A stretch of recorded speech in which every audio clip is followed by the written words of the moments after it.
பிரார்த்தனை. ஓம்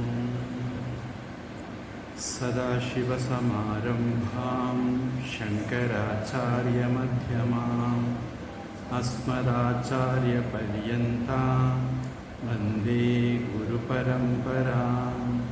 ஸ்ருதிஸ்மிருதிபுராணானாம் ஆலயம் கருணாலயம் நமாமி பகவத்பாதம் சங்கரம் லோகசங்கரம். சங்கரம் சங்கராச்சார்யம் கேசவம் பாதராயணம் சூத்ரபாஷ்யக்ருதௌ வந்தே பகவந்தௌ புனः புனः. ஈஸ்வரோ குருராத்மேதி மூர்த்திபேதவிபாகினே व्योमवद्व्याप्तदेहाय दक्षिणामूर्तये नमः. गुकारस्तु अन्धकारो वै ऋकारस्तन्निवर्तकः अन्धकारनिरोधित्वात् गुरुरित्यभिधीयते. हरि ओम्. சாதன பஞ்சகம் முதல் ஸ்லோகம்.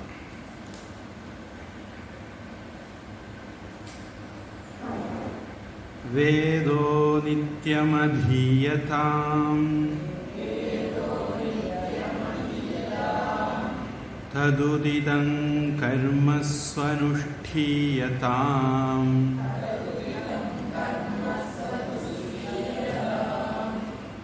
தேனேஷஸ்ய விதீயதாம் அபச்சிதிஹ் காம். திரும்பி படிக்கிறேன். தேனேஷஸ்ய விதீயதாம் அபச்சிதிஹ்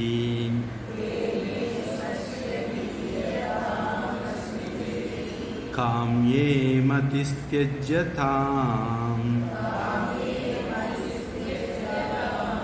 பாபௌகः பரிதூயதாம் பவசுகே தோஷோனுசந்தீயதாம்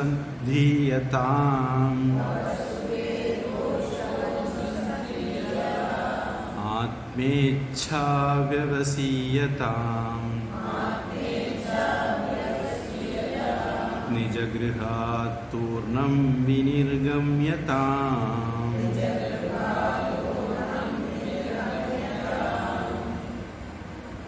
நம்ம ஒவ்வொரு வாக்கியமாக படிக்கிறது மாதிரி படிக்க முயற்சி பண்ணோம்.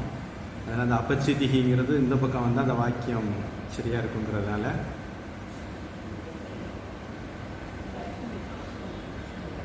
இப்போ ஒரு மனிதனுடைய வாழ்க்கை லட்சியம் அப்படிங்கிறது புருஷார்த்தம் அப்படின்னு சொல்லுவோம். தர்ம அர்த்த காம மோக்ஷம். அந்த தர்மார்த்த காம மோட்சத்தை அடைகிறதுக்கு பெரியவங்க எளிமையான வழிமுறை, படிப்படியான வழிமுறைகளை ஏற்படுத்தி வச்சுருக்காங்க. அது வர்ண ஆசிரம தர்மம் அப்படின்னு பார்க்குறோம். இந்த வர்ண ஆசிரம தர்மத்தில் எந்த வர்ணத்துக்காரங்க என்ன பண்ணணும், எந்த ஆசிரமத்துக்காரங்க என்ன பண்ணணும் அப்படின்னு சொல்லி வச்சுருக்காங்க. இப்படி நாம் இந்த உலகத்தில் தர்மப்படி வாழ்ந்து தர்மப்படி சம்பாதிச்சு தர்மப்படி சந்தோஷமாக இருந்து இதன் மூலமாக முக்தியை அடையலாம் அப்படிங்கிறது பெரியவங்களுடைய வழிமுறை. இப்போ திருவள்ளுவர் வந்து திருக்குறளில் தர்மார்த்த காமம் தான் எழுதியிருக்காரு, மோட்சம் எழுதலை. அப்படிங்கிற போது பெரியவங்க என்ன சொல்கிறாங்கன்னா, நீ இந்த மூணையும் ஒழுங்காக கடைபிடிச்சாலே அது ஆட்டோமேட்டிக், எல்லாம் தனியாக சொல்ல வேண்டியதில்லை அப்படிங்கிறது பெரியவங்களுடையது.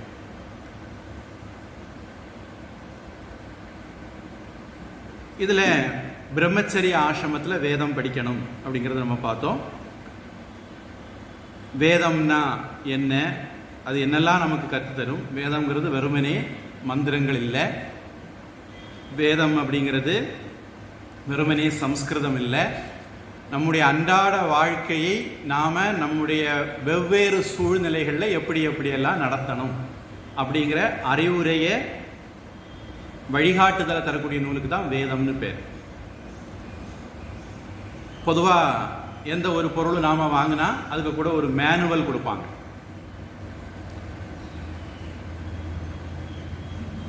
மொபைல் ஃபோன் வாங்குகிறோம்னா அதில் என்னென்ன இருக்குது, அதுக்கு கூட என்னெல்லாம் தந்திருக்காங்க, அதை எப்படி ஆப்ரேட் பண்ணணும். ஒரு மிக்சி வாங்கினா அதை மாதிரி அந்த மேனுவலை படிச்சுக்கிட்டு ஆப்ரேட் பண்ணோம்னா அது ரொம்ப காலத்துக்கு உழைக்கும். ஒருவேளை மேனுவலை படிக்காமல் நாம் ஆப்ரேட் பண்ணால் அது ரொம்ப காலத்துக்கு உழைக்காமல் போகலாம், நமக்கு முன் அறிவும் இல்லாமல் இருந்தால். அதை மாதிரி இந்த உலகம் இருக்குது, கடவுள் நமக்கு இந்த உலகத்தை தந்திருக்கிறாரு. இந்த உலகத்தை எப்படி பயன்படுத்துறது, இந்த உலகத்தை நம்முடைய அட்வான்டேஜுக்கு எப்படி பயன்படுத்துறதுங்கிற அறிவையும் தர நினைச்ச கடவுள் தந்தது தான் வேதம் அப்படின்னு சொல்லுவாங்க. அதனால் வேதத்தில் நமக்கு நிறைய வாழ்க்கை குறிப்புகள் இருக்குது. இந்த வேதம் 3ஆக பகுக்கப்பட்டிருக்கு. அதனுடைய ஒரு 80% பாகம் வந்து கர்மகாண்டம், அப்புறம் ஒரு 16% பாகம் உபாசனா, அப்புறம் ஒரு 4% பாகம் உபனிஷத் அல்லது ஞானகாண்டம். இந்த பிரம்மச்சரிய ஆசிரமத்தில் இதெல்லாம் படிக்கிறோம். படிச்சுட்டு கிரகஸ்த ஆசிரமத்தில் நாம் கர்மகாண்டத்தை கடைபிடிக்கிறோம், வானப்பிரஸ்த ஆசிரமத்தில் உபாசனா காண்டத்தை கடைபிடிக்கிறோம், அப்புறம் சந்நியாச ஆசிரமத்தில் உபனிஷத்தை ஞானகாண்டத்தை கடைபிடிக்கிறோம். இப்படி அந்த வேதத்தினுடைய டிசைன். நாம் கர்மகாண்டத்தை கடைபிடிக்கிறதுனால அதையே கர்ம யோகமா கடைபிடிக்கும் போது நம்முடைய விருப்பு வெறுப்புகள்ல இருந்து நாம் விடுபடுறோம். பொதுவாக நமக்கு இந்த உலகத்தில் நிம்மதி இன்மையை தர்றது என்னது? விருப்பு வெறுப்பு தான். அது பல காரணங்களால் வரலாம். நமக்கு பிடிக்காத ஒரு விஷயத்தை நம்மளை செய்ய சொன்னால் நமக்கு நிம்மதி போயிடும். நமக்கு பிடிச்ச ஒரு விஷயத்தை செய்யாதேன்னு சொன்னால் நிம்மதி போயிடும். நமக்கு பிடிச்ச ஒரு விஷயத்தை நமக்கு வேண்டப்பட்டவங்க செய்யலைன்னா நமக்கு நிம்மதி போயிடும். நமக்கு பிடிச்ச ஒரு விஷயத்தை நமக்கு வேண்டப்பட்டவங்க, பிடிக்காத ஒரு விஷயத்தை வேண்டப்பட்டவங்க செய்தால் நிம்மதி போயிடும். இப்போ பொதுவாக விருப்பு வெறுப்புகள் தான் நம்முடைய நிம்மதி இன்மையை தீர்மானிக்குது. இந்த விருப்பு வெறுப்புகளில் இருந்து விடுபடுறதா நிம்மதிக்கு வழியே தவிர மற்றவங்களெல்லாம் திருத்துறது நிம்மதிக்கு வழி கிடையாது. மற்றவங்க யாரையும் நம்ம திருத்த முடியாது. ஒரு பிரார்த்தனை சாமிஜி பொதுவாக தியானம் தொடங்கும் போது சொல்லுவாங்க, இது வந்து மது அடிமைகள் மறுவாழ்வு மையம்னு இருக்கிற அந்த அமைப்பில் அவர்களுக்கு பண்ணக்கூடிய பல பிரார்த்தனைகளில் ஒரு இது, இறைவா என்னால் மாற்ற முடியாத விஷயத்தை ஏற்றுக்கொள்ளக்கூடிய பக்குவத்தை தா, என்னால் மாற்ற முடிந்த விஷயத்தை மாற்றுவதற்கான சக்தியை தா, என்னால் எதை மாற்ற முடியுமோ மாற்ற முடியும் அல்லது முடியாது என்று பகுத்தறியக்கூடிய விவேகத்தை தா. ஏன்னா சில சமயங்களில் மாற்ற முடியாத விஷயத்தில் மாற்றுறதுன்னு மண்டையை உடச்சி வாழ்நாளை வீணடிச்சுட்டு இருப்போம், அல்லது மாற்ற முடிஞ்ச விஷயத்தை மாற்ற முடியாதுன்னு நினச்சிக்கிட்டு நம்ம வாழ்நாளை வீணடிச்சிருவோம். அதனால் எது மாற்ற முடியும் முடியாதுங்கிற ஞானமும் நமக்கு வேணும்.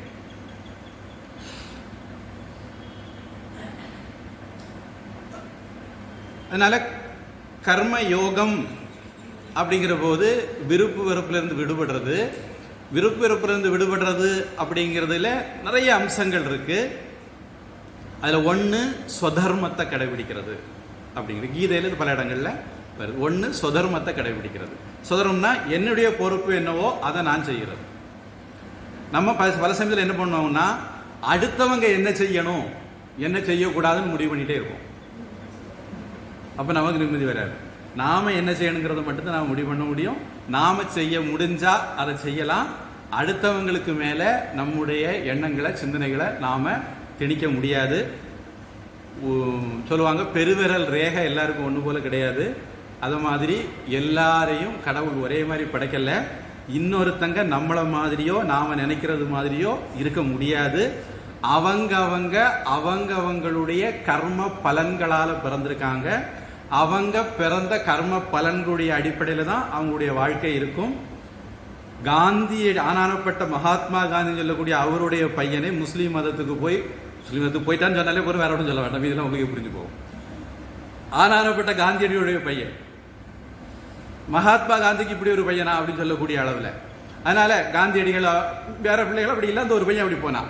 அப்போ அவருடைய பிள்ளைகளை வளர்க்க தெரியலன்னு சொல்ல முடியுமா? எல்லா அப்பா அம்மாவும் நல்ல எண்ணங்களோட தான் பிள்ளைகளை வளர்ப்பாங்க. ஆனால் அந்த பிள்ளைகள் என்ன தலையெழுத்து கொண்டு பிறந்ததோ அப்படித்தான் அது வாழும். அதனால சேற்றில் செந்தாமரையும் முளைக்கலாம். நல்லவங்களுக்கு நல்ல குழந்தைகள் மட்டும்தான் பிறக்கணும், கெட்டவங்களுக்கு கெட்ட குழந்தைகள் மட்டும்தான் பிறக்கணும். நீங்க இதிகாச புராணம்லாம் நம்ம எதுக்கு படிக்கிறோம் தெரியுமா? இதை புரிஞ்சுக்கிறது, இந்த ஒரு பாயிண்ட புரிஞ்சுக்கிறதுக்கு. நாம கதை படிப்போம், நல்லா கதை கேட்போம், வேணா நல்லா கேட்டுட்டு தூங்கவும் செய்வோம். அது சொல்லக்கூடிய முக்கிய பாயிண்ட் எல்லாம் கோட்டை விட்டுருவோம். நீ பக்தனா இருந்தாலும் உனக்கு கஷ்டம் வரும், அதையும் தாண்டி நீ பக்தனா இருக்கா இல்லையா கடவுள் பார்ப்பாரு. சொல்ல போல இந்த சிவன் பக்தர்களுக்கெல்லாம் ஒரு எண்ணம் உண்டு, சிவருமா ரொம்ப ஓவரா சோதிப்பாரு அப்படின்னு. விஷ்ணு பக்தர்கள்லாம் அப்படி இருக்கிறது இல்லை. ஆனா ஒண்ணு, நாம என்ன தலையெழுத்து கொண்டு பிறக்கிறோமோ அதுபடித்தான் காரியங்கள் நடக்கும். இது மாற்ற முடியாதா அப்படின்னா அப்படி கிடையாது. அதுக்கு ஒரு மாற்றத்துக்கும் ஒரு ஃப்ரீவில் சுதந்திரம்ங்கிறத பகவான் கொடுத்துருக்காரு. ராமகிருஷ்ணன் சொல்லுவார், ஒரு பசு இருக்கு, பசு ஒரு கயிற்றுல நம்ம கட்டி தரையில கட்டி மேய விட்டுருக்கிறோம். அந்த கயிற்றினுடைய நீளத்துக்கு அது சுதந்திரமா மேயலாம். அத மாதிரி நம்ம எல்லாருக்கும் ஒரு சுதந்திரம் பகவான் தந்திருக்காரு. இந்த சுதந்திரத்தை நாம எப்படி பயன்படுத்துறோம் அப்படிங்கிறதுல நம்முடைய வாழ்க்கையினுடைய வெற்றியினுடைய ரகசியம் இருக்கு. கீதை சொல்லுது, சதுருஷம் சேஷ்டதே சுஸ்யாக பிரகிருத்தேர் ஞானவானபி. தன்னுடைய இயல்புக்கு தகுந்த மாதிரி தான் ஞானி கூட இருப்பான் அப்படின்னு சொல்லுது. அப்ப அப்படின்னா நம்ம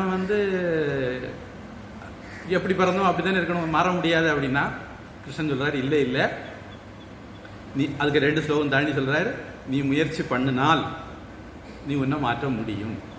நீ காமக்ரோதத்தினுடைய வசத்துல போகக்கூடாது, அதை விட்டு வெளியே வர முயற்சி பண்ணணும் அப்படிங்கிறார். அப்போ நமக்கு முயற்சி பண்றதுக்கு முக்கியமா மனிதர்களுக்கு பகவான் ஒரு வாய்ப்பை கொடுத்துருக்காரு. அந்த முயற்சியை நாம எப்படி புத்திசாலித்தனமா பயன்படுத்துறோங்கிறதுல நம்முடைய வாழ்க்கையினுடைய தலையெழுத்து போக்கு மாறும். சில சமயங்கள்ல அது சாதாரண பிராரப்தமா இருந்தா பிராரப்தத்தையே நம்ம மாத்திர முடியும். மார்க்கண்டேயன் 16 வயசு தான் பகவானே கொடுத்திருந்தார். அவர் என்றும் 16ஆம் மாறினார், ஏன்னா அவரு பகவானை பிடிச்சதுனால. இன்னும் சாவித்ரி கணவனையே மீட்டு கொண்டு வந்தார். அதனால முயற்சி பண்ணி தலையெழுத்த மாத்திரங்களும் நம்ம பார்க்கிறோம். சில பேர் முயற்சி பண்ணி மாறாமலும் இருந்திருக்கு. அது நாம பிராரப்தத்தை பிரபல பிராரப்தம், சாதாரண பிராரப்தம், அப்படி மத்தியம பிராரப்தம் எல்லாம் பிரிக்கிறோம். சில பிராரப்தத்தை மாற்ற முடியாது, அதனுடைய வேகத்தை குறைக்கலாம். சில பிராரப்தம் தள்ளி போடலாம். இப்படி அதுல பல அம்சங்கள் இருக்கு. ஆனா நமக்கு இதெல்லாம் தெரியுமா? தெரியாது. நமக்கு தெரிஞ்சது என்னது? முயற்சி பண்ணா அதுக்கு பலன் கிடைக்கும். அப்ப நாம என்ன பண்ணணும்? முயற்சி பண்ணணும். துரதிருஷ்டவசமா இந்து மதத்தில் என்ன நடக்குன்னா, தலையெழுத்து நிறைய பேர் முயற்சி பண்றது இல்லை. அதுக்காக வேண்டி தலையெழுத்து சொல்லல. தலையெழுத்து எதுக்காக வேண்டி சொல்லியிருக்குன்னா, நீ இதுக்கு முன்னாடி செய்த கர்மங்களால தான் இந்த நிமிஷம் தீர்மானிக்கப்பட்டிருக்கு. விவேகானந்த சாமி ஒரு புக்கே இருக்குன்னு நினைக்கிறேன், சிலையும் நானே சிற்பியும் நானே. அந்த புக்கத்தில் இந்த விஷயம் தான் அவர் டீல் பண்றாரு.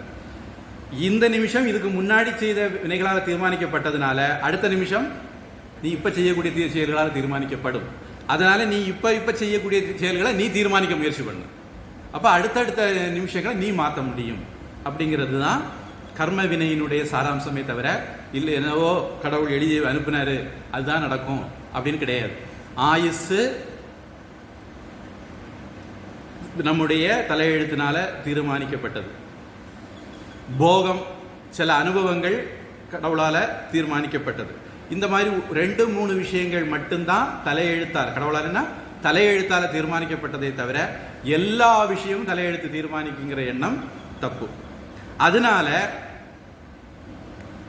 பெரியவங்க சாஸ்திரம் வச்சிருக்காங்க, குரு வச்சிருக்காங்க, ஆன்மீக சாதனைகள் வச்சிருக்காங்க. இவைகள் மூலமாக நம்ம தலையெழுத்தை மாற்ற முயற்சி பண்ணணும். தலையெழுத்தை மாற்ற முயற்சி பண்ண முடியாட்டா கூட இந்த உலகத்தில் தலையெழுத்தை மாத்தாமலே நிம்மதியாக வாழலாம். அப்படி ஒரு ரகசியம் நம்ம நாட்டில் இருக்கு. என்ன அப்படின்னா, நாம நம்முடைய மனப்பக்குவத்தை மனசை மாற்றிக்கிட்டா போகிறோம், நம்முடைய மனசில் ஒரு பக்குவத்தை ஏற்படுத்தினா போகிறோம். இப்போ நம்ம டிவி பார்த்துட்டு இருக்கோம், டிவி பார்த்துட்டு இருக்கும்போது கொசு கடிக்குது, நமக்கு தெரியறது இல்லை,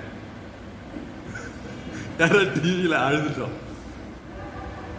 இதே ஒரு சாதாரண கொசு கடிக்கிற விஷயத்துல நம்முடைய கவனம் வேற ஒரு விஷயத்துல ஆழ்ந்துட்டுதுன்னா கொசு கடிக்கிறது தெரியாதுன்னா, இந்த கதை இப்படி சொல்லுவாங்க, ஒரு வீட்டில் திருட எல்லாத்தையும் திருடிட்டானா, இவங்க டிவி பார்த்துட்டு சீரியல் பார்த்துட்டே இருந்தாங்களா, கடைசியில் வந்து அந்த திருட பேசாம அதோட போயிருக்கணும், இந்த டிவி பெட்டியை தூக்க வந்துட்டான், அப்போதான் இவங்களுக்கு தெரிஞ்சு திருடுறான்னு. அதனால நாம நம்முடைய கவனம் இன்னொன்னுல இருந்தால் நமக்கு வேதனைகளை நம்ம மறக்கிறோம் அப்படிங்கிற நம்முடைய அன்றாட அனுபவம் மட்டும் இல்லை.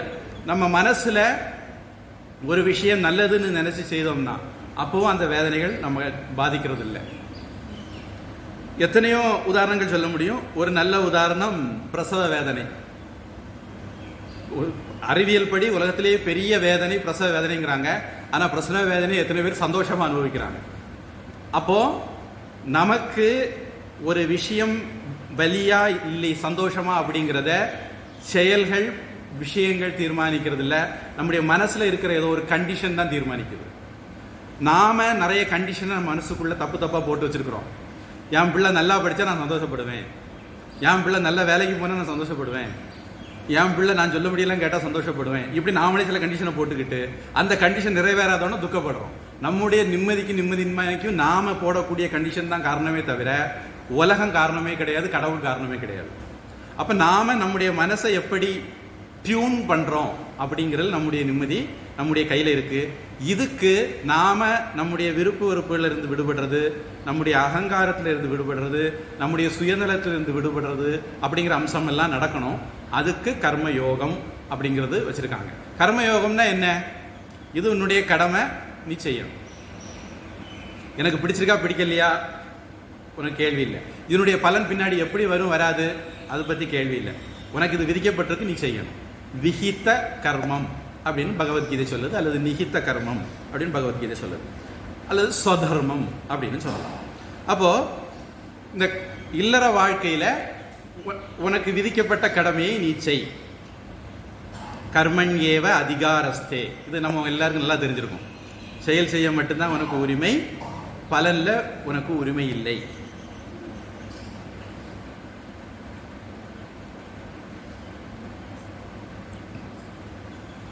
எல்லாரும் கைதட்டுங்க பார்ப்போம். சில பேர் உடனே தட்டினாங்க, சில பேர் 2 பேர் தட்டினதை பார்த்துட்டு தட்டினாங்க, சில பேர் சீரியஸா தான் சொல்றாங்களா அப்படின்னு யோசிச்சுட்டு இருக்காங்க.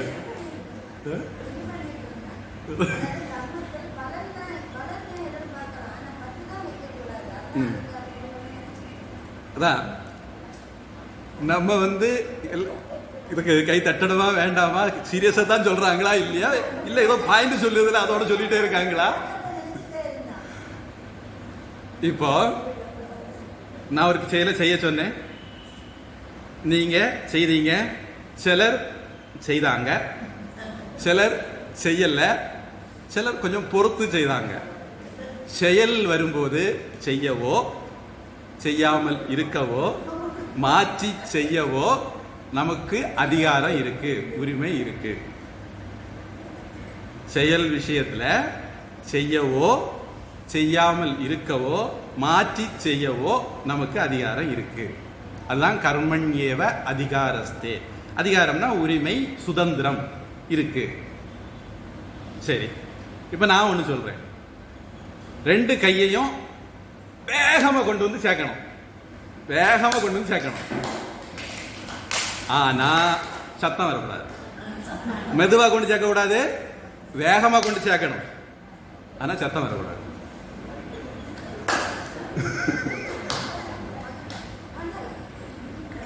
வேகமா கொண்டு வந்து சேர்த்தால் மெதுவா, நீ இங்க வந்துட்டு மெதுவாக்க கூடாது, வேகமா கொண்டு வந்து சேர்த்தால் 2 பொருட்கள் மோதினால் உரசினால் சத்தம் வருங்கிறது சயின்ஸ். கடவுளுடைய நியதி, கடவுளுடைய நியதிக்கு யாரும் விதிவிலக்கு கிடையாது. கடவுளுடைய நீதியை நம்ம யாரும் மாற்ற முடியாது.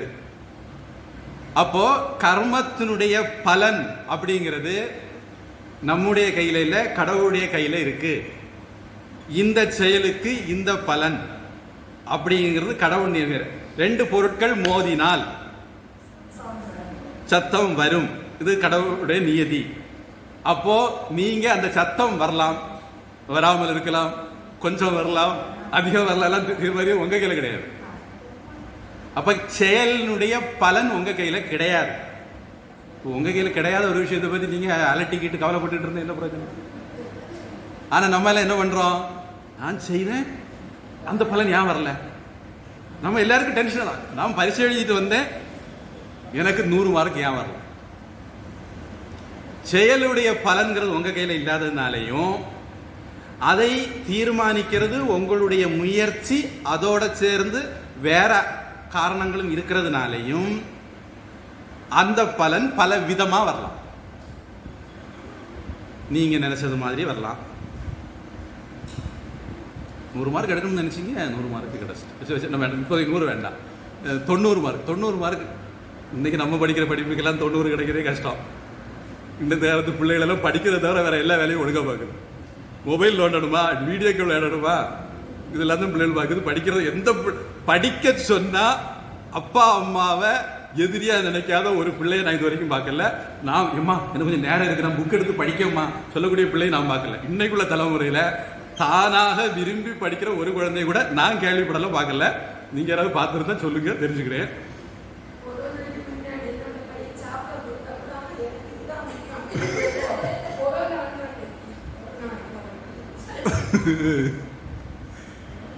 சொல்ல போனா கொரோனாவுக்கு பிறகு நம்ம தலைமுறைகளில் பெரிய மாற்றமாக்கும். அதுக்கு முன்னாடி நம்ம பிள்ளைகள் எல்லாம் கொஞ்சம் மொபைல் போனை தொடாமல்லாம் கண்டிச்சு வச்சிருந்தோம். கொரோனா வந்ததோட அந்த ஆன்லைன் கிளாஸ் வந்தது, நம்மளே மக்கா படிமக்கான்னு மொபைல் போனை கொடுத்தோம். அதுக்கு பிறகு பையன் எம்மா எனக்கு டீச்சர் வந்து வாட்ஸ்அப்பில் பாடம் அனுப்பியிருக்காங்க, கொஸ்டின் அனுப்பியிருக்காங்க, எக்ஸசைஸ் அனுப்பியிருக்காங்க. அம்மைக்கு என்ன தெரியும்? நிறைய அம்மாருக்கு போனே ஆப்ரேட் பண்ண தெரியாது. கால் வந்தா கூட அட்டென்ட் பண்ண பிள்ளை தான் எடுத்து கொடுக்கணும். அப்படி இருக்கும்போது நம்மளை மேனிப்புலேட் பண்றதுக்கு பிள்ளைகளுக்கு நல்ல வசதியா போச்சு. அப்போ இருந்தாலும் நான் ஒரு பெரிய மனசு பண்ணி 90 மார்க் எடுக்கணும்னு பரிசு எழுதினா நினைச்ச மாதிரி கிடைச்சிட்டது, நினைச்சது மாதிரி நடந்துட்டது. ஒருவேளை 80 அந்த மாதிரி கிடைச்சது, நினைச்சதை விட குறைவா.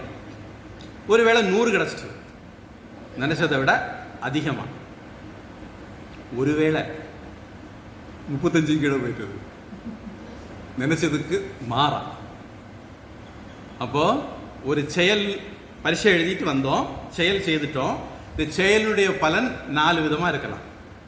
நாம நினைச்ச மாதிரி இருக்கலாம், நினைச்சதை விட மோசமா இருக்கலாம், நினைச்சதை விட நல்லா இருக்கலாம், நினைச்சதுக்கு விபரீதமாக மாறாகவும் இருக்கலாம். இப்போ எந்த ஒரு செயலிலையும் இந்த 4 அம்சம் உண்டு. எந்த ஒரு செயலிலையும் இந்த 4 அம்சம். நீங்கள் வேணா இனிமேல் யோசிச்சு பாருங்க. நீங்கள் செய்த ஒவ்வொரு விஷயத்தையும் யோசிச்சு பாருங்க. நீங்கள் என்ன வரணும்னு நினைச்சீங்க, உங்களுக்கு என்ன கிடைச்சது, அது இந்த 4 கேட்டகரிக்குள்ளதான் இருக்கு. நீங்கள் நினைச்சது மாதிரி இருந்திருக்கலாம், நினைச்சதை விட குறைவாக இருந்திருக்கலாம், கூடுதலாக இருந்திருக்கலாம், மாறாகவும் இருந்திருக்கலாம். அப்போ ஒரு செயலினுடைய பலன் அப்படிங்கிறது தர வேண்டிய ஆள் கடவுள். அதான் கடவுளுடைய நியதி. கடவுள் அவருக்கு வேற வேலைன்னு சொல்லி இல்லையா, உங்களுக்கு வந்து டோர் டெலிவரி பண்ணுறதா இருக்கு வேலை. அவர் ஒரு சிஸ்டம் ஏற்படுத்தி வச்சிருக்காரு. அந்த சிஸ்டம் ஆட்டோமேட்டிக்கலா will take care of things. நம்ம கம்ப்யூட்டர்ல வைரஸ் ஸ்கேன் கொடுத்து கமெண்ட் மட்டும் கொடுத்தா கூட அது ஸ்கேன் பண்ணிக்கிட்டு நம்ம கிட்ட இருந்துகிட்டு வைரஸை பார்த்துட்டு இருக்காண்டா. அது மாதிரி கடவுள் ஒரு சிஸ்டம் ஏற்படுத்தி வச்சிருக்காரு. அந்த சிஸ்டம் செய்ய வேண்டிய வேலைகளெல்லாம் செய்துக்கும். அதனால நம்முடைய கர்மத்தினுடைய பலன் அதுக்கேற்ற மாதிரி வந்துக்கும். இப்போ கர்மம் செய்யறதுக்கு நமக்கு அதிகாரம் இருக்கு. நம்ம விரும்பினா கை அடிக்கலாம், அடிக்காம இருக்கலாம், மெதுவாக அடிக்கலாம், வேகமாக அடிக்கலாம், அது நம்ம கையில் இருக்கு. ஆனால் கை அடித்தோம், சத்தம் வரலாம், வராமல் இருக்கலாம், அதெல்லாம் நம்ம கையில் இருக்கா? இல்லை. மா பலேஷு கதாச்சன, பலனில் ஒருபோதும் உங்களுக்கு அதிகாரம் கிடையாது. ஆனால் நம்மளாம் என்ன பண்ணிட்டு இருக்கோம்? பலனை பற்றி தான் வாழ்க்கையை வீணடிச்சிடும். அதான் விவேகானந்த சாமி சொன்னார், பலனை பற்றி நீ கவலைப்படாத, நீ ஒரு செயலை செய்தேன்னா அதுக்கு ஒரு பலன் வரும். நீ எப்படி செய்தியோ அதுக்கு ஏற்றது மாதிரி வரும். பலனை பற்றி நீ கவலைப்படுறதுனால உனக்கு நல்ல பலன் வந்துட போகுதா? கிடையாது. எப்போ பலன் உன் கையில் இல்லையோ அதை பற்றி கவலைப்படுறதால நீ எதுவும் சாதிக்க போகிறது இல்லையோ, மாற்ற போகிறது இல்லையோ, அப்புறம் அந்த பலனை பற்றி எதுவும் கவலைப்பட்டு இருக்கிற? செயலை செய்கிறதுல உன்னுடைய கவனத்தை கொடு. எவ்வளவு சிறப்பாக செய்ய முடியும், எவ்வளவுக்கு எவ்வளவு வெளி காரணிகளை நீ அட்ரஸ் பண்ண முடியும், அதெல்லாம் யோசி. உன்னுடைய 100% கொடு. முடிஞ்சா 4 பேருடைய உதவிகளையும் வாங்கிக்கிட்டு அந்த செயலை செய்.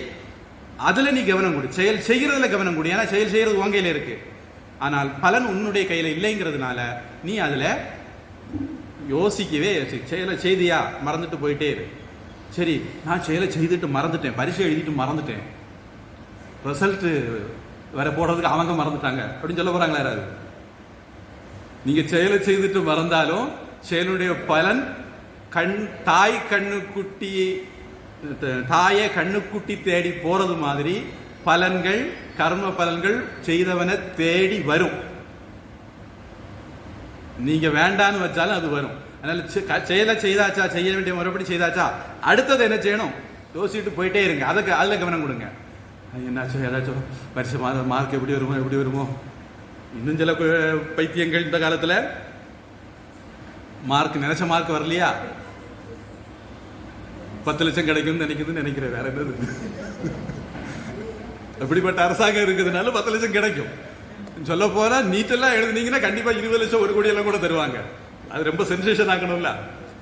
டெய்லி மாசம் பரிசையில தோத்துட்டு இருக்கா, 3 மாசத்துக்கு ஒரு பரிசையில தோத்துட்டு இருக்கா, 1ஆம் கிளாஸ் 2ஆம் கிளாஸ் 3ஆம் கிளாஸ் தோத்துட்டு இருக்கா, 9ஆம் கிளாஸ் வர எழுத தெரியாது, 9ஆம் கிளாஸ் வரைக்கும் தூக்கி போட்டு வந்தாச்சு. அதை பத்தியெல்லாம் இந்த அரசாங்கத்துக்கு கவலையே இல்லை. இத்தனை பரிசை நடக்கு கவலையே இல்லை. 10ஆம் கிளாஸ் பரிசை நடக்கு கவலையே இல்லை. 12ஆம் கிளாஸ் பரிசை நடக்கு கவலையே இல்லை. காலேஜில் பரிசை நடக்கு கவலையே இல்லை. நீட்டு பரிசை மட்டும்தான் உலகத்துல எமை. வேற எல்லா பரிசையும் கொள்ளலாம். சிஏ பரிசை எப்படி தெரியுமா? 4 பாடம் எழுதணும், ஒரு பாடம் தான் திருப்பி 4 எழுதணும்.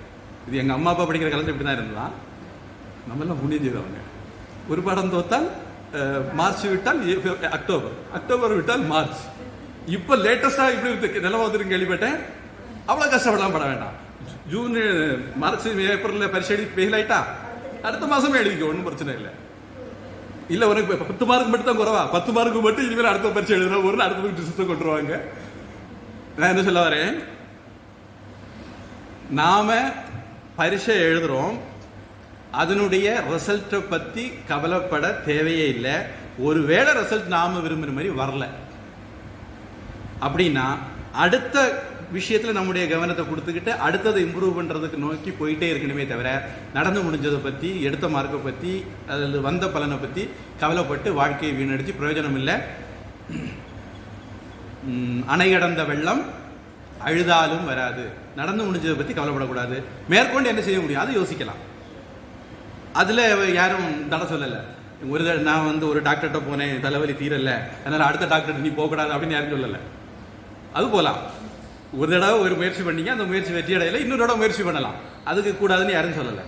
அப்போ கர்ம யோகம் அப்படிங்கிறத சொல்லக்கூடிய இந்த 2வது அத்தியாயத்தினுடைய 47வது ஸ்லோகம் நினைக்கிறேன். கர்மண்யேவ அதிகாரஸ்தே மா பலேஷு கதாச்சன. பலன் உங்க கையில இல்லைங்கிறதுனால, உங்க கையில இருந்தா நானும் கவலைப்பட சொல்லியிருப்பேன். உங்க கையில இல்லைங்கிறதால நீங்க அதை பத்தி கவலைப்பட தேவையில்லை. மா கர்ம பல ஹேத்துர்பூ. இது அடுத்த பிரச்சனை. நான் இந்த செயலை செய்தேன் அப்படிங்கிற அகங்காரத்தோட செய்தால் அது கர்ம யோகம் கிடையாது. என் கடமை செய்தேன், அதுக்கு மேல என்ன நடந்தாலும் நடக்கலைனாலும் அதை பத்தி எனக்கு எந்த கவலையும் இல்லை. அப்படி நினைக்காம நான் இப்படி நினைச்சு செய்தேன், அது அப்படி நடக்கல அப்படிங்கிற வெப்பரால எப்ப வரும்னா, நான் இந்த செயலை செய்தேங்கிற அகங்காரம் எண்ணம் நமக்கு இருக்கும்போது தான் அந்த செயலுடைய விளைவுகள் நம்மளை பாதிக்கும். அதனால பகவான் சொல்றாரு, மா கர்ம பல ஹேத்துர்பூஹு. கர்மத்தினுடைய ஹேத்துவாக, காரணமாக நான் செய்தேங்கிற உணர்வை நீ விட்டுரு. இவ்வளவு பிரச்சனை இருக்கா இதுல? பேசாம சும்மா இருப்போம் அப்படின்னு நம்ம ஆளெல்லாம் இதுல மாஸ்டர். பகவான் சொல்றாரு, மாத்தே சங்கக அஸ்து அகர்மணி. இதனால நம்ம செய்யாமலே இருந்துருங்க அப்படின்னும் நினைக்காத, கடமையை செய், வரக்கூடிய பலனை பிரசாதமாக ஏற்றுக்கொள்ளணும். கோவிலுக்கு போகிறோம், ஒரு நாள் விபூதி மட்டும் தராங்க, வேணா கொஞ்சம் தீர்த்து வந்துடுவாங்க. சில நாள் பாயசம் கிடைக்கும். இப்போ இந்த பிரதோஷம் எல்லாம் நல்ல வடை பாயசத்தோடலாம் கூட சாப்பாடு கொடுக்காங்களாம், அப்படியும் கிடைக்கலாம்.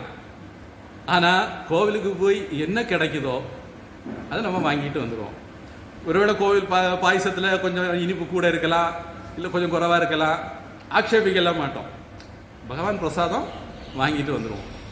அதை மாதிரி நாம் ஒரு செயலை செய்கிறோம், அதுலேருந்து நமக்கு ஒரு பலன் வருது, அந்த பலனை நாம் பிரசாத புத்தியோட ஏற்றுக்கிடணும்.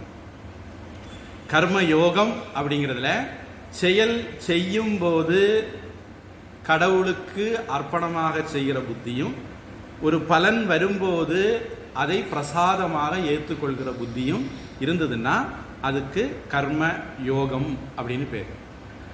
இதில் நீங்கள் என்ன செய்யணுங்கிற ஒரு கேள்வி வருமே, இதுக்காக வேண்டி பெரியவங்க ஸ்வதர்மம் அப்படின்னு ஒன்று ஏற்படுத்தி வச்சுருக்காங்க. பிரம்மச்சாரியுடைய ஸ்வதர்மம் வேதத்தை படிக்கிறது. இந்த வேதத்தில் அப்படி படித்து ஒரு இல்லறத்தான் செய்ய வேண்டும் சொல்லி இருக்கக்கூடிய செயல்களை தது உதித்தம் கர்ம, வேதத்தில் சொல்லப்பட்ட கர்மங்களை அனுஷ்டிக்கிறது, நல்லபடியாக தவறாக அனுஷ்டிக்கிறது இல்லறத்தாருடைய கடமை.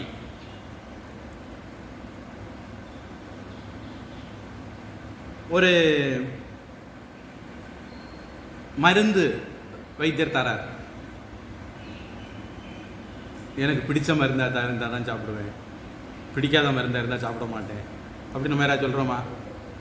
இனி இந்த மருந்தில் என்னென்ன காம்போனன்ட் இருக்குது, அது எப்படியெல்லாம் வேலை செய்யும் அப்படின்னு எல்லாம் சொன்னால் தான் நான் இதை சாப்பிடுவேன் அப்படி நம்ம யாராவது நினைக்கோமா? குறைஞ்சபட்சம் நம்ம நாட்டில் கிடையாது.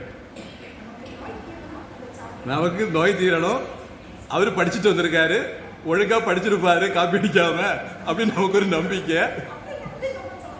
நம்பிக்கையில் சாப்பிடுவோம். உலக நம்பிக்கையில் தான் இருக்கு. நமக்கு பொதுவாக மனுஷங்கள்லாம் மனசாட்சி உள்ளவங்க, டாக்டர் அவருடைய மனசாட்சிக்கு நல்ல மருந்து தான் தர முயற்சி பண்ணுவார். நமக்கு பொதுவாக குணமாயிடும். அவர் தர மருந்தில் குணமாகுதோ இல்லையோ, நமக்கு இருக்கிற நம்பிக்கையில் குணமாயிடும். அப்போது மருந்துன்னு வரும்போது நாம் அது பிடிச்சதா பிடிக்கலையா, அதை பற்றி எல்லாம் நம்ம விவரம் தெரியுமா தெரியாதனால யோசிக்கிறது இல்லை. அது மாதிரி சாஸ்திரங்கள் சில விஷயங்களை செய்ய சொல்லுதுன்னா நாம் பெரியவங்க சொல்லியிருக்காங்க, நாம் செய்கிறோம். ஏன் பஞ்சமகா யக்ஞம் செய்யணும், ஏன் காலையில் எழும்பணும், ஏன் கோலம் போடணும், ஏன் விருந்தினர்களுக்கு சாப்பாடு போடணும், இதெல்லாம் கேள்வி கேட்கறதுக்கான கேள்விகள் கிடையாது. பெரியவங்க சொல்லியிருக்காங்க, பரம்பரையாக செய்துட்டு இருக்காங்க, அவங்க அதனால கெட்டு போகல, நாமளும் செய்கிறோம். ஒரு விஷயத்தை செய்து அதனுடைய பலன் எப்படி வர்றது அப்படின்னு நம்ம பார்க்கணும். சாம்பார் வைப்பது எப்படி புக்கில் படிச்சாச்சு, நக்கி பார்க்க முடியாதுல்ல. ராமகிருஷ்ணன் சொல்லுவார், பஞ்சாங்கத்தில் மழை வருதுன்னு போட்டிருக்க உடனே மழை வருமா? பஞ்சாங்கத்தை பிடிச்ச உடனே மழை கிடைக்குமா? கிடைக்காது. அப்போ நாம் செய்யணும். செய்யும்போது அதில் சொன்னபடி செய்கிறதுல நம்ம கோட்டை விடலாம், அல்லது சொன்னபடி செய்தும் வேற ஏதாவது குளறுபடி இருக்கலாம். செய்ய செய்ய செய்ய செய்ய நமக்கு அதில் ஒரு எக்ஸ்பர்டைஸ் வரும், நாம் நல்லா செய்ய ஆரம்பிப்போம். அதனால் பெரியவங்க சொல்லியிருக்காங்க, நாம் செய்கிறோம். செய்ய செய்ய நமக்கு அது ஒரு பலனை கொடுக்க ஆரம்பிக்கும். அதனுடைய பலனை நாம் அனுபவபூர்வமாக உணர ஆரம்பிப்போம். இப்போ பழைய இந்த காலத்தில் இருக்காதுன்னு நினைக்கிறேன். அதாவது பழைய காலத்தில் குழந்தைகள் அப்பா அம்மா காலில் விழுந்து கும்பிட்டுட்டு ஸ்கூலுக்கு போவாங்க, தாத்தா பாட்டி காலில் விழுந்து கும்பிட்டுக்கிட்டு ஸ்கூலுக்கு போவாங்க. இந்த காலத்தில் அதெல்லாம் ஒரு மனித உரிமை மீறல். அது எப்படி ஒரு மனிதன் இன்னொரு மனிதனுடைய காலில் விழுவது அப்படின்னு பேசுறதுக்கு சில கோமாளிகள் இருக்காங்க. ஆனால் ஒரு வேளை நம்ம குழந்தைக்கு, நாம் சின்ன குழந்தையிலேருந்து நாம் நம்ம காலில் விழணும்னு சொல்லி கொடுக்காண்டாம், தாத்தா பாட்டி காலில் விழு நம்ம சொல்லுவோம். தாத்தா பாட்டி என்ன சொல்லுவாங்க? அம்மா அப்பா காலையும் விழு அப்படிம்பாங்க. முடிஞ்சு போச்சா? அப்போ அம்மா அப்பா காலையும் விழணும். சின்ன பிள்ளையிலேருந்தே அம்மா அப்பா காலில் விழுந்து இந்த பிள்ளை பழகுது. டீனேஜ் வந்தாச்சு, அதுக்கப்புறம் அம்மா அப்பா சொல்கிறத மறுத்து பேசணும், மாற்றி நடக்கணும்னு தோணுமா? ஏன்னா சின்ன பிள்ளையிலேருந்தே அந்த பிரெயின் கண்டிஷன் ஆகிருக்கும். நல்ல விஷயங்கள் சொல்லி புரிய வச்சு கடைபிடிக்க வைக்க முடியாது.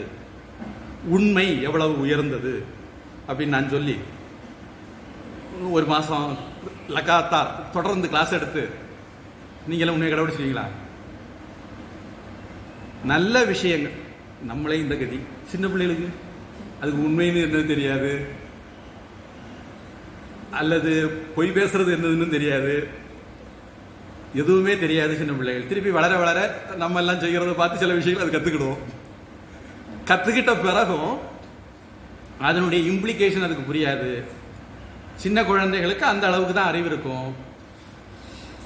அப்போ அந்த குழந்தைகள், சின்ன குழந்தைகளுக்கு நிறைய விஷயங்கள் நாம புரிய வச்சு கடைபிடிக்க வைக்க முடியாது. கடைபிடிக்க வச்சு நாள்பட அனுபவத்தில் அதை புரிஞ்சுக்கிட விடணும். அப்படித்தான் நல்ல பழக்கங்கள் குழந்தைகளுக்கு கொடுக்க முடியும். அதனால தான் நாம் நிறைய விஷயங்கள் அப்படி பண்ண தமிழில் 7 நீதி நூல்கள் புக் இருக்கு. ஔவையார் எழுதினது, உலக நீதி நாயனார் எழுதினது, உலகநாதர் எழுதினது, இந்த மாதிரி 7 நீதி நூல்கள் இருக்கு. பழைய காலத்தில் ஸ்கூல்லேயே கூட அறஞ்சிய விரும்பு, 6வது சினம் பாடெல்லாம் வச்சுருப்பாங்க. இந்த காலத்தில் இருக்காதுன்னு நான் நம்புகிறேன். இதெல்லாம் ஏன்னா நல்ல சம்ஸ்காரங்களை சின்ன குழந்தையில அதுக்கு பகுத்தறிகிறதுக்கு வயசெல்லாம் வர்றதுக்கு முன்னாடியே அதனுடைய ஹேபிட் ஆக்கிறது. அதுக்கு ஒரு பழக்கத்தை ஏற்படுத்தணும். அந்த பழக்கம் நாள்பட வழக்கமாக மாறும், அதனுடைய ரத்தத்தில் ஊறிடும். அப்படி ஊறின பிறகு அந்த குழந்தை ஒரு குறிப்பிட்ட வயசு வந்த பிறகு அந்த நல்ல வழியிலிருந்து மாறாது. ஆனால் நான் எனக்கு தெரிஞ்சு நாம் இந்த இதில் நிறைய நேரம் செலவழிக்கிறது இல்லை. இன்னைக்கு உள்ள குழந்தைகள் வளர்ப்பு எப்படின்னா, காலைல 6 மணிக்கு டியூஷன், 8 மணிக்கு ஸ்கூலு, 6 மணிக்கு சாயந்தரம் திருப்பி வந்தோன்னு டியூஷன், அதில் 9 மணிக்கு சாப்பாடை கொடுத்து உறக்க. இந்த மாதிரி ஒரு எந்திரத்தனமான ஒரு வாழ்க்கை இருக்கு. மனுஷங்களோட உறவாடுறதுக்கு இன்னைக்கு யாருக்கும் நேரம் இல்லை. ஒருவேளை கொஞ்சம் மிச்ச நேரம் இருந்தால் அது மொபைல் ஃபோனையோ இல்லை டிவிலையோ இருக்கே தவிர அம்மா அப்பா கூட பேசுறதில்லை. மனிதங்களோட உறவாடுற தன்மை இன்னைக்கு குறைஞ்சு போச்சு. நீ கால சூழ்நிலை மாறி இருக்கு. அந்த காலத்தில் நமக்கு இந்த டிவி இந்த மாதிரி இதெல்லாம் கிடையாது. அதனால தாத்தா பாட்டி தான் நமக்கு டிவி பெட்டி. தாத்தா பாட்டி அல்லது அம்மா, யார் திறமசாலே அவங்ககிட்ட போய் கதை கட்டிட்டு நம்ம தூங்கணும். அவங்க தான் நமக்கு டைம் பாஸ், என்டர்டெயின்மெண்ட்டு. அவங்க எப்படி நம்முடைய நலம் விரும்பிகள். அவங்க பாரதி ராஜாவோ வைரமுத்துவோ இல்லை. எனக்கு பணம் தான் முக்கியம், நீ எப்படி கைசடைய போனாலும் பரவாயில்ல அப்படின்னு நினைக்கிறவங்க இல்லை. அவங்க நம்முடைய தாத்தா பாட்டி, அம்மா அப்பா, அத்தை மாமன், இதெல்லாம் நம்முடைய நலம் விரும்பிகள். அவங்க ஒருபோதும் நமக்கு தவறான வழி காட்ட மாட்டாங்க. அப்போ அவர்களால் வழிகாட்டப்பட்டு நாம் வளர்ந்தோம். அந்த சூழல் இன்னைக்கு இல்லை. அந்த சூழல் எல்லாரும் எப்படி போகிறாங்களோ அவங்க பின்னாடி ஒரு ஆட்டு மந்த மாதிரி நம்மளும் போயிட்டு இருக்கிறோம். என் பிள்ளை இங்கிலீஷ் மீடியத்தில் படிக்கணும், சிபிஎஸ்சியில் படிக்கணும். அப்துல் கலாம் சிபிஎஸ்சியில் படிக்கல. சரி, மாற்றி யோசிப்பேன். எந்த ஒரு விஷயம் நீங்கள் 2 சைட்லையும் யோசிக்கணும். அன்வய வெதிரேக்கான்னு இதுக்கு பேர் வேதாந்தத்தில். காப்பி குடித்தோம், இனிப்பு இல்லை, சீனியை போட்ட உடனே இனிப்பு வந்தது. அப்போ காப்பியினுடைய இனிப்புக்கு என்ன காரணம்? சீனி இல்லாத போது அது இனிப்பு இல்லை. அதனால சீனி போட்ட போது இனிப்பு வந்ததுனால சீனி தான் இனிப்புக்கு காரணம். இப்போ நீங்கள் சிபிஎஸ்சி இங்கிலீஷ் மீடியம்லாம் படிக்க விடணும்னு நினைக்கிறீங்க. இப்போ சிபிஎஸ்சி இங்கிலீஷ் மீடியம்லாம் படிக்கிறாங்க, ப்ரைவேட் ஸ்கூலெல்லாம் படிக்கிறாங்கல்ல. இவங்கெல்லாம் தான் இன்னைக்கு பெரிய பெரிய பதவிகள்லையும் எல்லாம் இருக்காங்களா? சொல்ல போனா நம்ம ஸ்டாலின் எந்த சிபிஎஸ்சியில் படிச்சாரு? கருணாநிதி எந்த சிபிஎஸ்சியில் படிச்சாரு? கோடிக்கணக்கில் குடும்பத்துக்கு சொத்து சம்பாதிச்சிருக்காங்க. அவங்க அக்கௌண்டன்சி படிக்கல, சிஏ படிக்கல, பிசினஸ் எம்பிஏ படிக்கல. தேவையில்லை, அது திறமை. இதுக்கு பள்ளிக்கூடம் ஐன்ஸ்டீன் காலேஜில் போய் பிஏ எம்எஸ்சி படிச்சுக்கிட்டு தான் அவர் தியரியெல்லாம் கண்டுபிடிச்சாரா? அவர் கண்டுபிடிச்சது காலேஜில் வச்சிருக்கு. அவர் காலேஜில் போய் படிக்கல. அறிவு அப்படிங்கிறது பள்ளிக்கூடத்தில் படிக்கிறதுனால வாரதில்லை. படிப்புக்கு தேவை எதனால அப்படின்னா, இப்போ நான் ஒன்று கண்டுபிடிச்சி வச்சிருக்கேன். அதை பாடமாக இருக்குது. நீங்கள் படிச்சீங்கன்னா நான் விட்ட இடத்துல இருந்து நீங்கள் தொடங்கலாம். நீங்கள் திருப்பி ஒன்றுலேருந்தே ஆரம்பிக்க வேண்டியதில்லை. ஒரு பல்புக்கு எந்த மெட்டீரியலை பயன்படுத்தலாம், அப்போ ஏற்கனவே அவர் 100 மெட்டீரியலை பயன்படுத்தி அதில் டங்ஸ்டன் தான் பெட்டர்னு கண்டுபிடிச்சி டங்ஸ்டன் வச்சாச்சு. நான் அவர் காலத்தில் அவருக்கு கார்பன் வச்சுருந்தாரு, டங்ஸ்டன் வைக்கல, பிறகு டங்ஸ்டன் கண்டுபிடிச்சிட்டாங்க. பேச்சுக்கு சொல்கிறேன். இப்போ இனிமேல் நான் என்ன பண்ணணும்? டங்ஸ்டனுக்கு பிறகு இத்தனை 100 ஆகாது, அந்த 100ல நான் திருப்பி அரேஞ்ச் பண்ண வேண்டியது. அல்லது இந்த 100 ஏன் ஆகாதுன்னு அவர் எழுதி வச்சிருந்தாருன்னா அதை ரெக்டிஃபை பண்ண முடியுமான்னு பார்த்தா போதும். நான் மறுபடியும் ஒன்றுல இருந்தே எல்லாத்தையும் வச்சு டெஸ்ட் பண்ணிட்டு இருக்க வேண்டாம். அப்போ கல்வி அல்லது அறிவுங்கிறது ஒரு தலைமுறையிலிருந்து அடுத்த தலைமுறைக்கு கடத்தப்படுவதற்கு தான் இந்த சிஸ்டமே தவிர கல்விதான் அறிவையே கொடுக்குங்கிறதுக்காக இல்லை. விவேகானந்த சாமி அழகா சொல்லுவார், அறிவெல்லாம் நமக்குள்ளதான் இருக்கு, நாம திரைய விளக்குறோம். கல்வி மூலமாக படிப்பு மூலமா திரைய விளக்குறமே தவிர புதுசா ஒண்ணு மண்டைக்குள்ள போடல. அதனால நாம உலகம் போகக்கூடிய போக்குல ஆட்டு மந்த மாதிரி என் பிள்ளை சிபிஎஸ்இ படிக்கணும், பிள்ளைக்கு ஜாதகத்துல அது படிக்கணும்னு இருந்தா தான் அது படிக்கும். படிக்கிற பிள்ளையா இருந்தா கவர்மெண்ட் ஸ்கூல்லே படிக்கும். படிக்காத பிள்ளை சிபிஎஸ்சியில் போனாலும் படிக்காது. நீங்க எப்படி, எனக்கு தெரிஞ்சு அதில் இன்னொரு அதிசயம், பிரைவேட் ஸ்கூல்ல படிக்கிற கதை கேட்கறப்ப தமாஷா இருக்கு எனக்கு.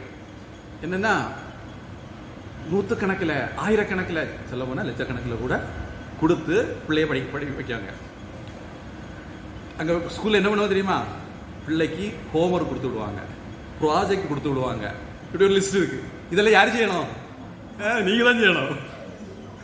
ஸ்கூலு செய்து கொடுக்க சொல்லி கொடுக்காது, நீங்க தான் செய்யணும்.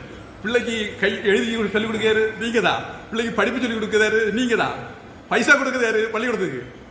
எவனோ ஒருத்தர் ஸ்கூல் வச்சு சம்பாதிச்சுட்டு இருக்கான், ஸ்கூல் டீச்சர் கூட சம்பளம் கொடுக்க மாட்டான், எவனோ ஒருத்தர் கொடுத்துட்டு இருக்கான். ஒரு பெரியவர் சொன்னார், 3 விஷயம் நம்ம நாட்டில் விற்க மாட்டோம்: கல்வி, மருந்து, உணவு. 3 விஷயம் நம்ம நாட்டில் விற்க மாட்டோம். பழைய காலத்துல வைத்தியர் ஒரு வெத்தில வாங்கிக்கிட்டு மருந்தை சொல்லி தந்துட்டு அல்லது செய்து தந்துட்டு போயிடுவார். நம்ம என்ன கொடுக்குறோமோ அது டிமாண்ட் பண்ண மாட்டார். சாப்பாடு அன்ன சத்திரங்கள் இருந்தது கொடுப்பாங்க, காசுக்கு வித்ததாட்டு நீங்க ராமாயண மகாபாரதத்தில் படிக்க முடியாது. நம்முடைய முன்னோர்கள் எவ்வளவு பண்பாடோட இருந்திருக்காங்க. இன்னைக்கு நீங்க ஒரு வீட்டில் போய் கையை நீட்டி சாப்பாடு வாங்கிருக்க பார்ப்போம், முடியாது. தர்மம் போடுற பழக்கம் பொதுவாக இல்லை. பழைய காலத்தில் எக்ஸ்ட்ராவா எப்பவுமே போட்டு வச்சிருப்பாங்க, யாராவது வந்து கேட்டால் அதை எடுத்து கொடுத்துருவாங்க. இன்னைக்கு எக்ஸ்ட்ரா போடுற பழக்கமும் இல்லை. உணவு விற்பனை சொல்ல போனா அதுல முக்கியம் என்ன தெரியுமா? இந்த 3 தான் இன்னைக்கு பணம் கொழிக்கிற பிசினஸ். கல்வித்துறை எடுத்தா நீங்க கோடீஸ்வரர் ஆயிடலாம். கேட்டா கல்வி தந்தைன்னு உங்களுக்கு தலைப்பு பட்டியலும் தருவாங்க. உணவு, ஹோட்டல், 5 ஸ்டார் ஹோட்டல் அப்படிலாம் வச்சு நிறைய சம்பாதிக்கலாம். மருந்து, ஹாஸ்பிட்டல் நிறைய சம்பாதிக்கலாம். ஆனால் நம்முடைய தலைமுறை, நம்முடைய முன்னோர்கள் இப்படி இல்லை. அதனால நாம இப்படி ஒரு மாயைக்கு பின்னாடி போயிட்டு இருக்கிறோம். நம்ம குழந்தைக்கு படிக்கிற தகுதி இருக்கா? தகுதி இருந்தால்தான் அந்த குழந்தை நாம ஒரு தகுதியான இடத்துல கொண்டு விடும்போது அதனுடைய சக்தி, உள்ளே இருக்கக்கூடிய திறமைகள் வெளியே வரும். நம்ம குழந்தையினுடைய திறமையை, சக்தியை பத்தி தெரியாமலேயே நாம கொண்டு விடுறதுனால யாருமே இரும்ப பொண்ணாக்க முடியாது, பொண்ணை இரும்பும் ஆக்க முடியாது. நம்ம குழந்தை இரும்பா இருந்தால் அது இரும்பு தான், எங்கே போய் படித்தாலும்.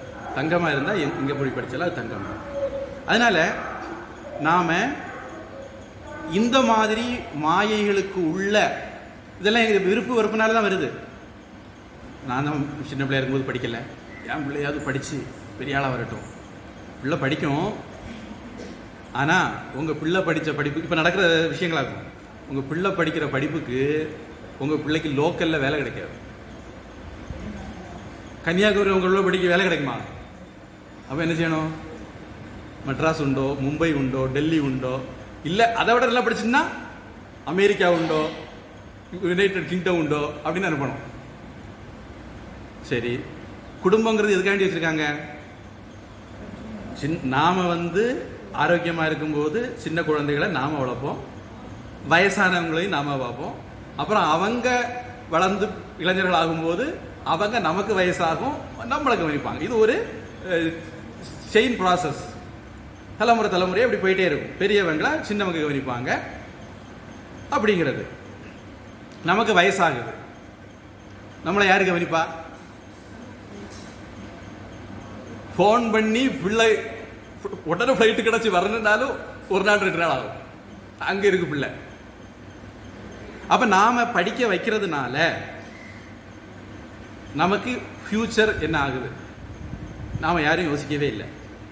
சரி, நம்ம பிள்ளைக்கு நாம் மனித பண்பாடுகளை பொதுவாக கற்றுக் கொடுக்கறது இல்லை. கற்றுக் கொடுக்கறது இல்லை அப்படின்னா நம்ம வேணும்னு கற்றுக் கொடுக்கலன்னு சொல்ல வரல, நம்முடைய அவசர வாழ்க்கையில் அதை கற்றுக் கொடுக்கறதுக்கு மறந்துடுறோம். ஒரு உதாரணத்துக்கு, நம்ம வீட்டில் நம்ம வீட்டு பெரியவங்கள் இருந்தாங்க, அவங்கள நம்ம கவனித்தோம்னா நம்ம பிள்ளைக்கு நமக்கு நம்ம அப்பா அம்மாவை நம்ம கவனிக்கணுங்கிற எண்ணம் வரும். இந்த கதை நீங்கள் கேள்விப்பட்டிருக்கலாம். ஒரு வீட்டில் தாத்தா இறந்து போனார். அதனால் அவருக்கு சாப்பாடு கொடுக்குற பிளேட்டை எடுத்து பேரன் பத்திரப்படுத்தி வச்சுக்கிட்டான். அப்போ கேட்டேன், இது எதுக்கு உனக்கு எதுக்கிட்ட, உனக்கு தான் தங்க பிளேட்டு வச்சுருக்கேன் அப்படின்னு. இல்லை உனக்கு வயசாகல, அப்போ உனக்கு சாப்பாடு தரணும்ல அப்படின்னு.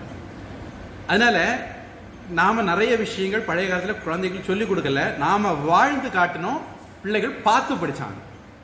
சின்ன குழந்தைகள் அப்படித்தான் படிப்பாங்க, பார்த்து தான் படிப்பாங்க. அப்பா வேட்டி கட்டுவார், பிள்ளை வேட்டி கட்டும். அம்மா சேலை கட்டுவாங்க, பிள்ளை சேலை கட்டும். இந்த காப்பி அடிக்கிற புத்தி சின்ன குழந்தைகளுக்கு உண்டு. இதை நம்முடைய முன்னோர்கள் தெரிஞ்சு வச்சுக்கிட்டு இதை அழகாக மேனிப்புலேட் பண்ணாங்க. நாம அவங்களுக்கு முன்மாதிரியா நடிச்சு காட்டினோம்னா, உண்மையிலே விளையாட்டாலும் கூட பரவாயில்ல, நடிச்சு காட்டினோம்னா பிள்ளைகள் அதை பார்த்து படிக்கும். அந்த பிள்ளைகளுக்கு அது இயல்பாக குணமாக கேரக்டரா மாறும். இந்த இடங்கள்ல எல்லாம் நாம கோட்டை விட்டுருக்கிறோம். நம்ம ஒரு சமுதாயமா நாம கோட்டை விட்டுருக்கிறோம். இந்த மாதிரி விஷயங்கள் நாம யோசிக்க வேண்டிய விஷயம். கர்ம யோகம் அப்படிங்கிறதுல நம்முடைய ஸ்வதர்மம் அப்படிங்கிற அம்சம் இருக்கு. இதுல நாம பலனை எதிர்பார்க்காம விருப்பு வெறுப்புகளை ஒதுக்கி வச்சுக்கிட்டு நல்லதோ கெட்டதோ நமக்கு எப்படிப்பட்ட பலன் வந்தாலும் சம புத்தியோட காரியங்களை செய்கிறோம். இதை செய்யறதுக்கு பெரியவங்க ஏற்படுத்தி வச்சக்கூடிய ஆசிரமம் தான் இல்லற ஆசிரமம் தர்மம் அல்லது கிரகஸ்த ஆசிரமம். அதுதான் ததுதிதம் கர்ம சுஅனுஷ்டீயதாம் அப்படின்னு. இப்படிப்பட்ட ஸ்வதர்மம் அப்படிங்கிறதுல பஞ்சமகா யஜ்ஞம்னு ஒன்று உண்டு அப்படின்னு போன வகுப்பில் சொல்லியிருந்தேன். அதை இந்த வகுப்பில் பார்க்கலாம்னு சொல்லியிருந்தேன். நேரத்தின் அருமை கருதி அடுத்த வகுப்பில் பார்ப்போம். நாம் ஒரு இல்லறத்தாராக இருக்கக்கூடியவங்க செய்ய வேண்டிய விஷயங்கள், கடைபிடிக்க வேண்டிய விஷயங்கள், அது பொதுவாக என்னென்னு ஒரு அவுட்லைன் பார்ப்போம். அப்புறம் மனுஸ்மிருதி மாதிரி நூல்கள்லையும் அதை பற்றி என்னெல்லாம் சொல்லியிருக்குன்னு பார்ப்போம். ஏதாவது கேள்வி இருந்தால் கேட்கலாம்.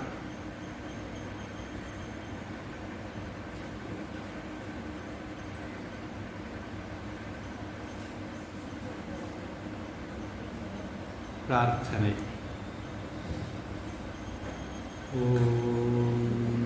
வான்முகில் வழாது பெய்க, மலிவளஞ்சுரக்க, மன்னன் கோன்முறை அரசு செய்க, குறைவிலாது உயிர்கள் வாழ்க, நான்மறை அறங்கள் ஓங்க, நற்றவம் வேள்வி மல்க, மேன்மைகொள் சைவ நீதி விளங்குக உலகமெல்லாம். வாழ்க அந்தணர் வானவரானினம், வீழ்க தன்புனல் வேந்தனும் ஓங்குக, ஆழ்க தீயதெல்லாம் மரநாமமே சூழ்க, வையகம் துயதீர்கவே. ஹரி ஓம் தத்சத். சர்வம் பிரம்மார்ப்பணமஸ்து. श्रीकृष्णार्पणमस्तु. हरि ओम.